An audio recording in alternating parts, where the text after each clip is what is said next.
Passionnés de voile et de course au large, bonjour et bienvenue dans ce nouvel épisode spécial d'Actu Large, l'émission où je vous résume l'actualité du Vendée Globe et du Trophée Jules Verne quand il a lieu, tous les dimanches à 18h. Aujourd'hui, dans un premier temps, on va parler du Vendée Globe parce que sur le Trophée Jules Verne, il se passe rien, il n'y a plus de bateaux en course vu que Sodebo a abandonné il y a quelques semaines. Et Gitana est toujours en Bretagne, donc toujours pas reparti.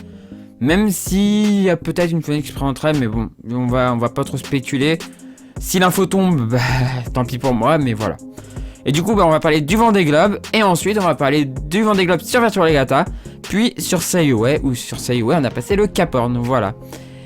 Et du coup, je vous dis que si vous voulez suivre ces épisodes, n'hésitez pas à vous abonner pour ne rien rater des prochaines vidéos, voilà. Et du coup, on commence maintenant.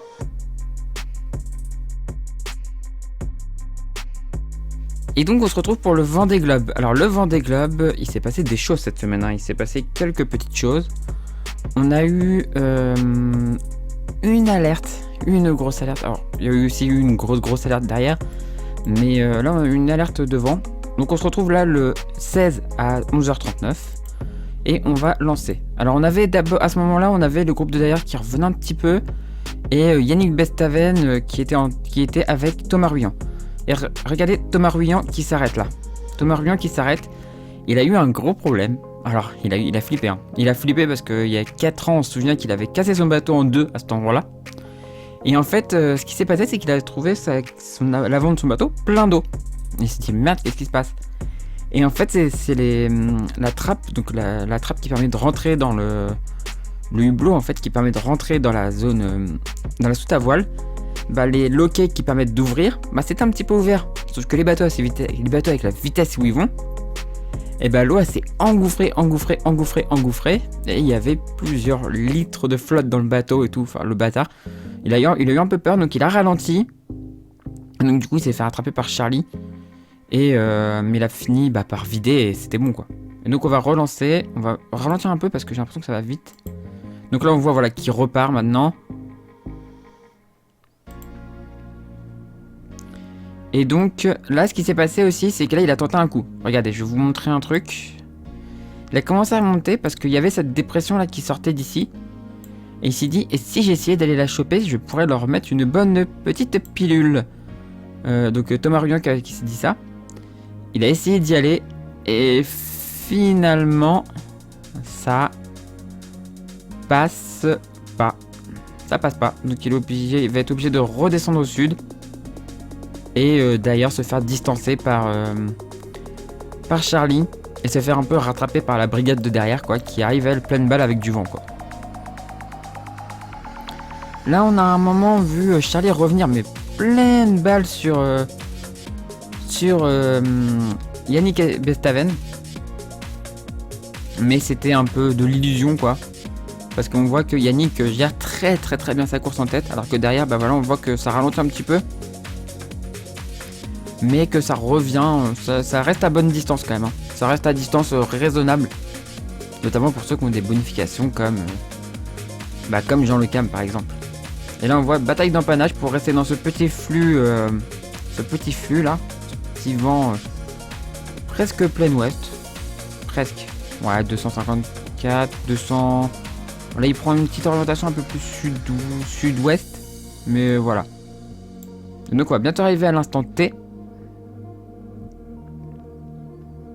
Et on voit que vraiment derrière c'est assez revenu. Même si Charlie a pris du retard. Ce groupe là revient un petit peu. Et Charlie a pris du retard sur Yannick. Alors voilà la situation actuelle. Alors regardez, on a Marquis Island aussi. Alors on va en parler de ça. Louis avait besoin de réparer des avaries. Donc il s'est mis juste derrière les îles, à l'abri pour pouvoir réparer. Donc voilà, il devrait repartir assez rapidement. Du coup, on va parler un petit peu de la tête. Donc c'est toujours Yannick qui est en tête, suivi par Charlie qui est à 129 000 et par Thomas qui est à 171. On regarde toute la flotte actuellement. Donc les premiers sont en Nouvelle-Zélande. On va regarder même par rapport au 180, donc qui est le... Ah, il est caché, zut. Voilà, ils sont pas encore au 180, ils ont passé la moitié de la course quand même. Ils ont fait plus de 50% de la course, mais ils n'ont pas encore passé le 180 qui est l'antéméridien. On va regarder, du coup, on va dire qu'ils sont au 180. Et le dernier est encore même pas au milieu de l'océan Indien. Et le dernier c'est Merci, donc c'est Sébastien Destremo. On va parler un petit peu de Samantha qui revient, donc hors course, à leur course. Ah, ils ont mis la vitesse. Je sais pas s'ils ont regardé l'épisode de la dernière fois, je sais pas, je pense pas, mais on a la vitesse, elle va à 19 nœuds 2, ça fait plaisir de savoir un petit peu sa vitesse. Donc elle va revenir petit à petit. Elle a eu un petit coup de blues là en partant, mais c'est normal, hein, repartir hors course machin, c'est vraiment pas facile. Et donc voilà, je suis content qu'elle soit repartie quand même. Ça fait plaisir parce qu'elle a un tellement beau projet que voilà. L'autre gros souci, on a eu Sébastien Destremo qui était à la dérive. Il a pété un truc sur le safran. Et il était complètement à la dérive et tout. Enfin, c'est le bazar. Là, il monte. Je pense, j'ai un peu peur que ça se dirige vers un abandon petit à petit. Parce que voilà, le bateau était pas prêt du tout quoi. Mais en même temps, quand on va faire du théâtre, 3 semaines avant le départ du Vendée Globe, on peut pas s'attendre à autre chose. 3 semaines ou 4, je sais même plus. Mais pas longtemps avant le départ. Donc voilà, y a rien à dire sur lui en fait. Y a rien à dire. Mais sinon voilà, là il est dans la molle.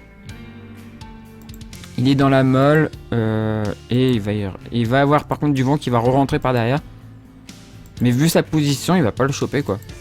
Alors je comprends pas sa route, franchement je la comprends pas. Il reste au nord alors qu'il y a du vent au sud quoi. Alors pourtant il a réparé quoi, donc il devrait plutôt aller chercher de l'air pour avancer, mais non. Bon. On va parler du coup du dernier, enfin de l'avant-dernier du coup donc c'est Arius Lat Stark qui s'est retrouvé un peu isolé aussi. On va remettre à maintenant, donc le 20 à 12h UTC. Donc pareil qui est dans la molle mais qui est plutôt bien placé quoi.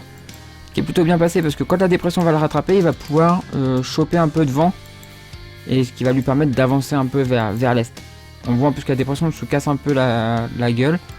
Elle est un peu moins forte, donc elle devient de moins en moins forte, donc du coup il est plutôt bien placé Harry. Donc là maintenant ça va être le jeu, ça va être de jouer dans ce flux d'ouest, nord-ouest, voire et sud-ouest un petit peu en avant. Donc avec des empannages pour rester bien placé. Maintenant on va parler de ce petit groupe de 3 là avec Miranda Meron, l'anglo-normande, Alexa Barillet et Clément Giraud, qui sont actuellement dans des conditions, on va le voir, qui sont à l'avant de la zone sans vent. Mais comme cette zone avance, il va falloir faire vite. Il faut pas traîner trop dans le secteur, même si j'ai un peu de mal à les voir l'éviter. Donc les prochaines heures devraient être dans la molle, les prochains jours même peut-être, avant d'avoir l'autre dépression de derrière qui va revenir et qui va remettre un peu de vent par ici. On espère pour eux, même si plus ils vont s'approcher de l'Australie, moins il y aura de vent et donc plus ils vont encore perdre du terrain sur l'avant de la flotte. Ils sont actuellement à 4000, 56 000 et j'ai pas dit pour le dernier. Donc Sébastien Destremo est à 4958 000. Maintenant on va parler de ce petit groupe là, le duo. Le petit duo, alors duo ouais, ils sont quand même assez écartés, à 3767 000. Et Charal est à 3591 000, donc il a quand même bien largué son sister ship. Mais actuellement il navigue dans des conditions, on va regarder ça tout de suite. Dans des conditions c'est un front chaud du coup dans l'hémisphère sud, ça c'est un front chaud. Faut pas que je me gourre parce que dans l'hémisphère nord ça sera un front froid.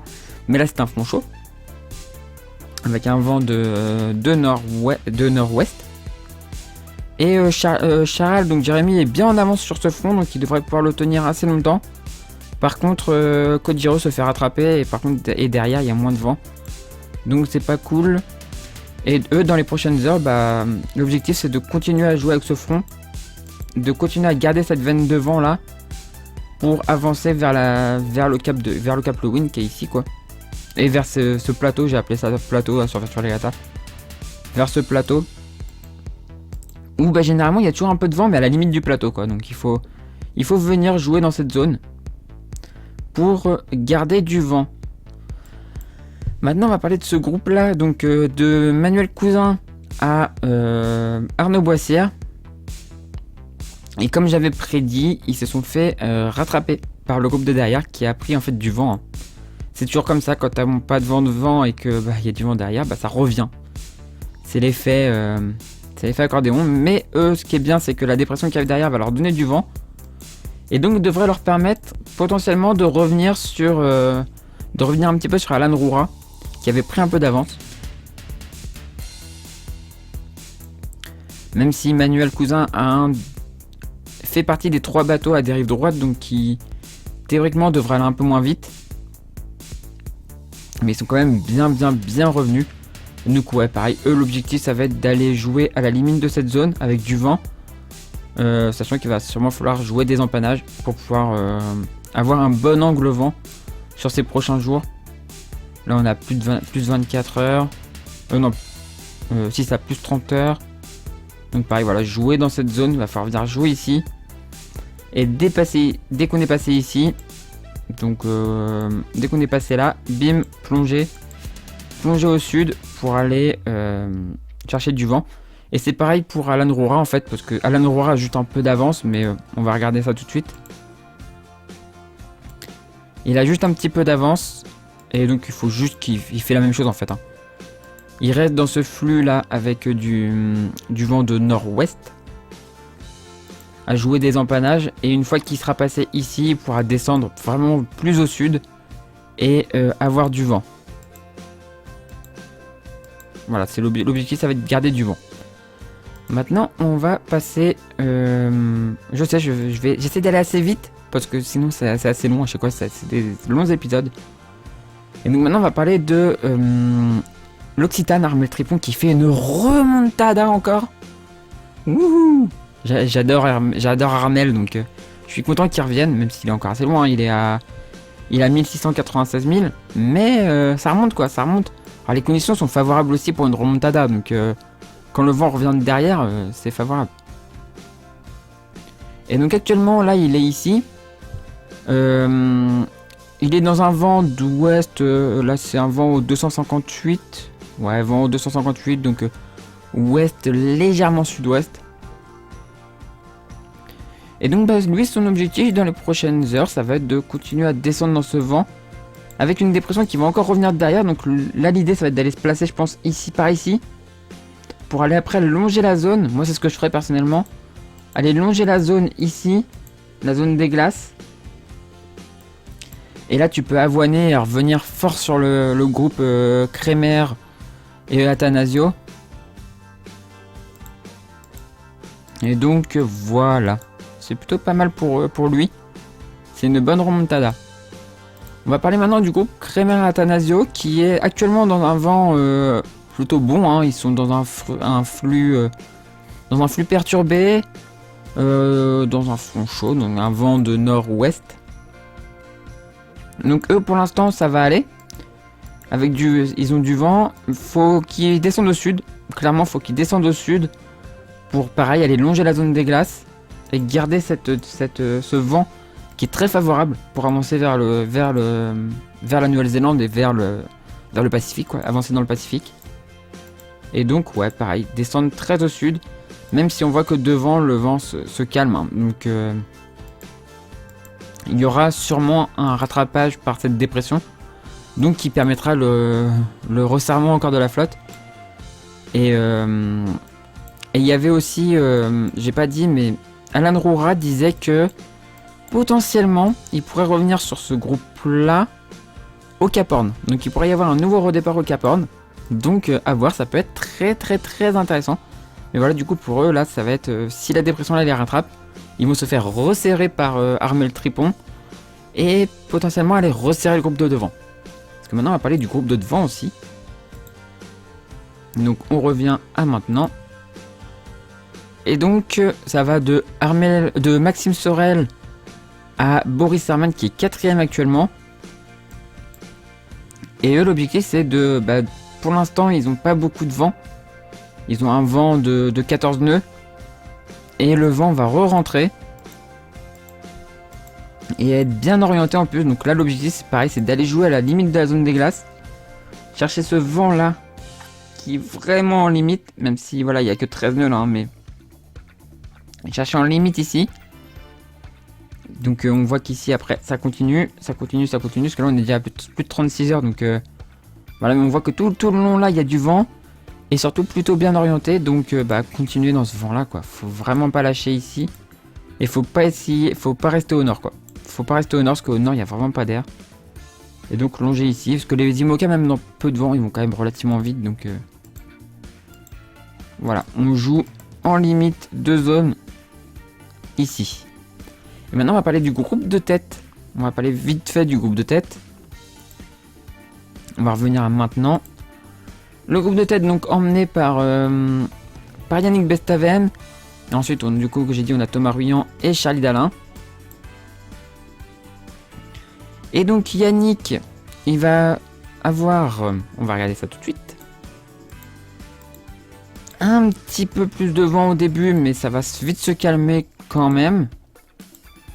Par contre, le problème, vous voyez pour le groupe de derrière, alors le groupe de derrière va avoir un vent un peu moins fort, donc ça risque de continuer à prendre de l'avance pour le premier. Yannick risque de pouvoir continuer à s'échapper un petit peu jusqu'à ce qu'il bute en fait dans ce système là, où il sera sur de l'ouest. Et là peut-être que le groupe de derrière pourra revenir.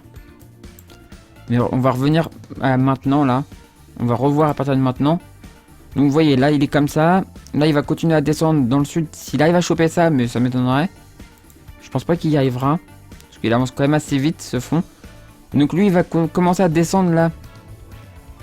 Il va descendre au sud, par ici, pour garder du vent. Et il aura un peu plus de vent que ceux de derrière qui seront un peu plus empétolés. Enfin pas empétolés parce qu'il y a quand même 11 nœuds de vent, donc un IMOCA dans 11 nœuds de vent il avance quand même un peu. Mais dans un premier temps, il gardera plus de vent que les autres. Mais par la suite, on peut voir que le système va quand même s'étaler. Le système sans vent va quand même s'étaler un petit peu. Et ça pourrait s'inverser. Et donc les poursuivants, donc Charlie et Thomas, pourraient avoir peut-être un peu plus de vent. Même si ça va pas durer longtemps, d'après ce que je vois. Puisqu'on a toujours du vent ici. On aurait quand même toujours un peu de vent. Donc ça va sûrement être une bataille d'empannage, là pour tous. À partir de... dans quelques heures. Dans les 48 heures, on va dire. Dans les 48 heures, il pourrait y avoir un début de bataille d'empannage en limite de zone. Pour faire route vers l'est. Et éviter de se faire coincer par cette barrière là. Même si en 54 heures, ils seront largement passés. Mais éviter de monter trop nord pour pas rentrer dans la molle. Et l'idée serait de choper ça. Clairement. Alors faut regarder à quelle distance c'est. Parce que des fois on a du mal à se rendre compte des distances. Hein. Ah oui non c'est vrai, il n'y a pas de règle ici. Zut. Ouais non, il n'y a pas de règle. Bon tant pis. Mais ouais, c'est peut-être essayer de choper ce flux là. Si possible. Et du coup après go tout le Cap Horn hein, avec le point Nemo ici. Mais le point Nemo on en parlera plus tard sur Virtua Lagata. Et donc voilà ce qu'il faut faire. Essayer voilà, de longer la zone des glaces pour garder le plus de vent possible. J'ai l'impression de me répéter toutes les semaines. Mais à chaque fois c'est ça, c'est longer la zone des glaces. C'est ce que je disais la dernière fois.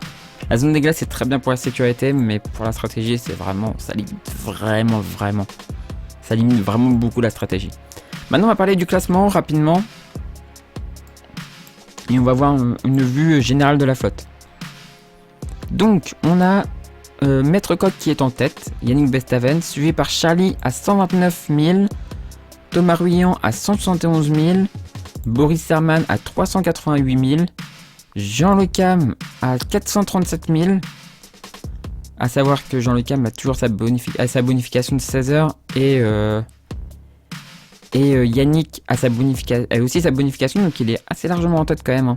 Il faut s'en rappeler. C'est vrai que j'ai pas reparlé aujourd'hui des bonifications, je vous en ai déjà un peu parlé dans le dernier Actu Large. Mais voilà, du coup Yannick est assez bien en tête et bien installé en tête avec sa bonif.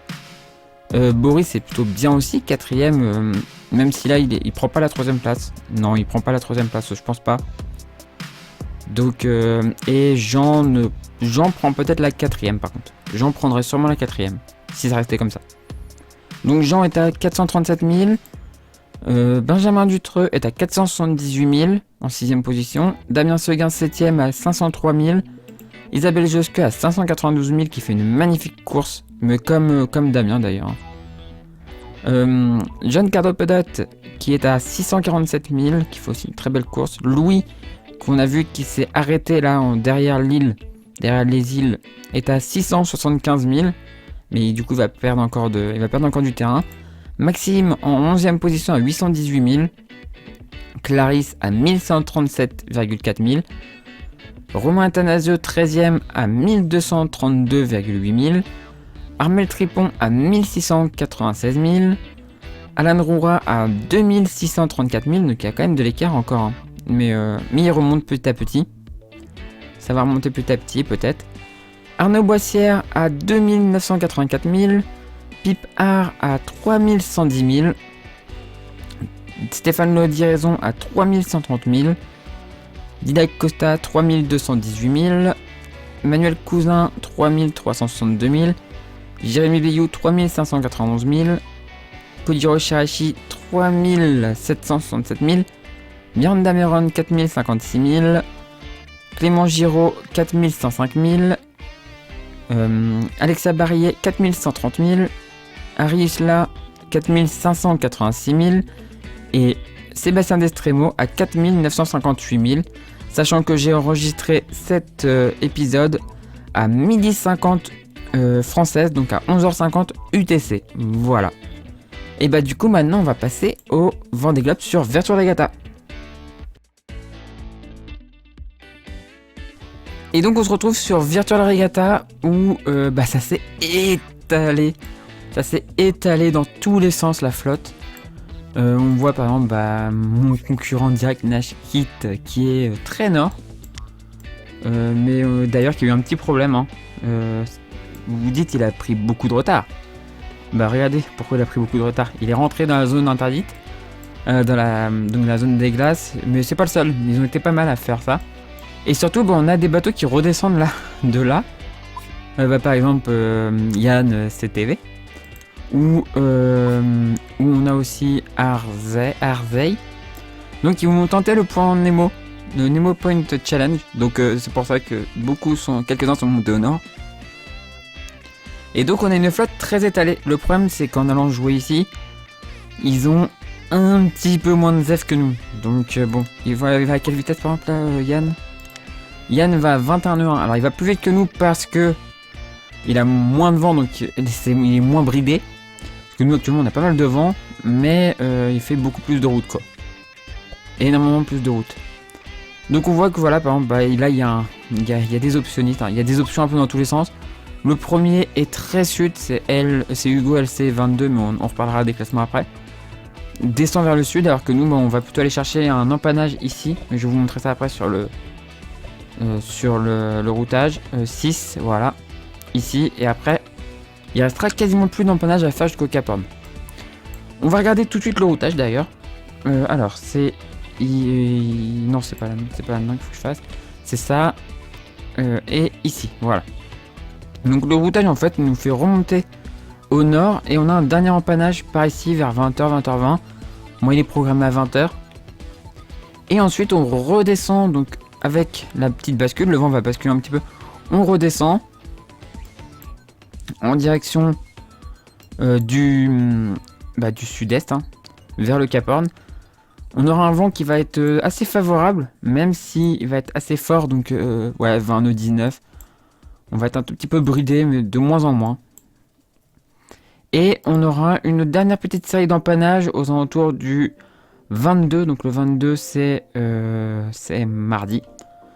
Donc une dernière petite série d'empannage le 22. Donc un empannage là, un deuxième ici, un troisième là. Enfin voilà, il y a des petits empannages avant de commencer à remonter. Une dernière remontée. Et voilà, la dernière petite courbe avec du vent. Alors, vous voyez, à la sortie des empannages, clac, on est comme ça. on est là. Donc avec un vent qui est assez... qui vient pas mal de l'ouest, hein, qui vient du 278.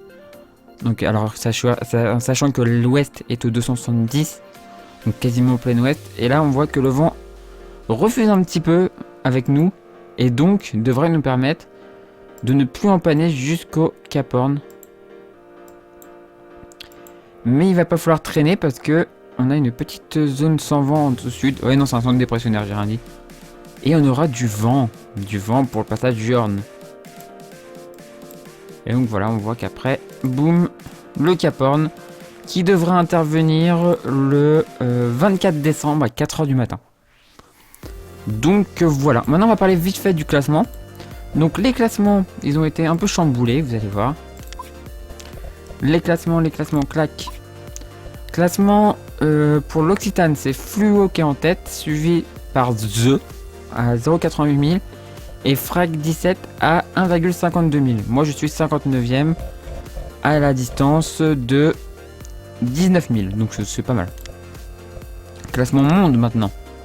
C'est Hugo LC2 qui est en tête, suivi par Tigrou 26120 qui est à 3,05 000 et Charlie 2010 qui est à 3,23 000. Et moi je suis à la 4188e position. Classement France. Hugo LC2 en tête, suivi par Tigrou 26120 entre deuxième à 3,05 000 et Gros Tuber TPN à 3070. Mais on voit qu'avec les options, du coup, les classements veulent pas dire grand chose en fait. Hein. Donc ensuite pour la Seine-Maritime, c'est Mac 2016 qui est en tête, suivi par Almalumano à 0,22 000 et NY48 Chinook à 0,34 000. Et c'est très serré, hein, il y a moins d'1 000 entre le premier et le cinquième. Après c'est... ouais. Et moi je suis à la 36e place. À 14 000 du premier. Donc ça va. Honnêtement ça va, c'est encore rattrapable. Classement pour la ville, Barentin. 8825, donc c'est Sentosa CNV ISF qui est toujours en tête. Suivi par moi à 9,55 000 et Jet Nemo à 46,2 000. Et maintenant on va faire le dernier classement. Le classement du CVD. Où je suis en tête, mais avec l'erreur de Nashkit, hein, ça paye cash. Je suis en tête avec 94 000 d'avance sur Nashkit et 216 sur MPFRA 80. Voilà. Et on a maintenant le classement du point Nemo.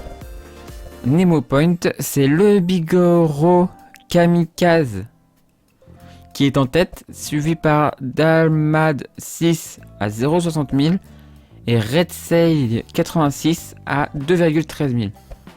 Donc on voit que là, maintenant ça va être entre tous ceux qui ont passé le point Nemo, le premier qui arrive au Sable d'Olonne remporte la montre. Voilà, tout simplement. Et du coup maintenant on va passer à Say Ouais. Et donc on se retrouve sur Say Ouais où vous pouvez me suivre, bien sûr, vous pouvez suivre l'aventure sur tous les jours. Où j'ai 171 000 de retard sur les premiers. Mais ça va bientôt changer, vous inquiétez pas. Enfin normalement ça devrait bientôt changer.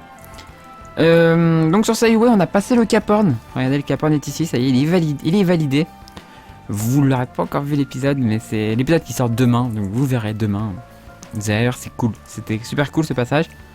Donc on va regarder un peu ce qui s'est passé. Donc là les premiers ont passé, certains ont passé ici, certains sont passés plus à l'extérieur. Et on a le groupe derrière qui revient plutôt bien avec Scroll. On a Grand Tubino. Enfin ça, voilà, ça revient un peu par derrière. Et je pense qu'on devrait avoir une remontée d'Atlantique très passionnante, je pense. On va regarder le classement maintenant. Au classement actuel, c'est Rodev qui est en tête, suivi par Anslad, Kimeras 3ème, Katmaov 4ème. Méditerranéen 5, José Garcia 6, Max 8, MR 7, Clipper 3 8, Kagou 9, Black Shark 10, ANB 11, Labarcapoum 12, moi je suis 13ème, Mimi il est 14ème, Toshik est 15e. Avelmad est 16e. Grand Tubino est 17e. Scroll 89 est 18e. Beatnik est 19e. Et Frank Black 78 20e. Voilà pour le classement actuel. On va regarder un peu la stratégie des prochains jours. Donc on va aller voir ça sur QTVLM. Alors que moi après, juste après là, je vais aller enregistrer une partie pour l'aventure justement parce que il y a une manœuvre à faire. Et donc vous voyez que on va avoir du vent. Dans une première partie du temps, on va avoir du vent. Et ensuite, on va rentrer dans des zones un peu empétolées. Et nous, il va falloir qu'on chope cette petite veine de vent. Faut vraiment pas qu'on la loupe. Pour pouvoir rester collé et venir recoller la tête. À la tête qui va en fait buter dans ce système météo là. La tête de flotte va buter dans ce système météo. Et donc, on devrait pouvoir revenir à ce moment-là avec du vent qui revient par derrière. Et donc ça, c'est plutôt une bonne chose. Et nous remonter vers l'équateur tranquillement. Et là, des zones sans vent, donc sûrement là, ça risque de buter. Mais par contre, il faut vraiment pas traîner pour pas se faire distancer. Et après, rentrer dans ce système de vent là. Dans un nouveau système avec du vent. Et arriver enfin vers la baie de Rio. Mais là, on sera déjà le 25. Ah bah justement à Noël. À Noël, on sera déjà là normalement. Putain, ça va remonter tellement vite. Ça va aller vite quand même. Hein. Et là, bah, il faudra faire gaffe dans ces zones-là. Pareil, de pas se faire coincer. Pour enfin choper l'Alizé. Et commencer la remontada. Commencer la remontée vers l'équateur. Hein. L'équateur qui est pas ici. Enfin, qui est un peu plus nord, mais... Voilà, j'ai mis un point ici pour faire bien. On va regarder l'équateur, il est Balandia Nord. L'équateur, il est par ici. Voilà. Et donc le 31 décembre, oh putain, le 31 décembre, on sera déjà du côté de l'équateur. La vache, ça va vite. Ça va aller vite maintenant. Voilà. Et bah du coup maintenant, on va passer à la outro, hein. Parce que bah c'est fini. Du coup, déjà? Non, c'est peut-être un peu long. Ouais. Bon allez, on passe à la outro. Voilà, j'espère que cette vidéo vous a plu. Si c'est le cas, n'hésitez pas à mettre un pouce en l'air, à la commenter et à la partager. Si vous n'êtes toujours pas abonné à la chaîne, n'hésitez pas à vous abonner pour ne rater des prochaines vidéos. Et si vous voulez aider financièrement la chaîne, c'est pas la ferme tuteur sur Utip ou Tipeee. Les liens sont dans la description de la vidéo. Vous pourrez gagner une publicité ou une vidéo, ça ne coûte rien, moi ça rapporte quelques centimes. Et si vous souhaitez faire un don, bah c'est possible aussi sur ces deux plateformes, voilà. Et du coup, moi je vous dis à la prochaine pour la prochaine vidéo sur la chaîne Toria. Et du coup, ciao tout le monde, ciao.